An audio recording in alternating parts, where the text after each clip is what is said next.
આપણે શરૂઆત કરીશું પાણીની સપાટી.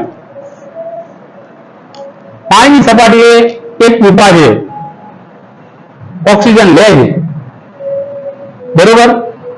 અચાનક પરિપક્વ થાય છે, આગળનો ભાગ તૂટે છે, મચ્છર બહાર આવે છે. મચ્છર બહાર આવી સ્વાર્મિંગ કરે છે, નાચે છે, કૂદે છે, ગાય છે એની ભાષામાં. માદાને શોધે થોડી વાર પછી તરત માદાને શોધે છે. એ વખતે આજુબાજુ બધી જગ્યાએ બ્રીડિંગ છે. કોકમાંથી માદા નીકળે છે, કોકમાંથી નર નીકળે છે, બધા ભેગા થાય. તમે જો સાંજે તમે ઉભા રહો તમારા માથા ઉપર ચક્કર મારતા હશે. સ્વાર્મિંગ કરે છે. પછી સ્વાર્મિંગમાં નર માદાને પસંદ થયું ત્યાં સંવનન થાય.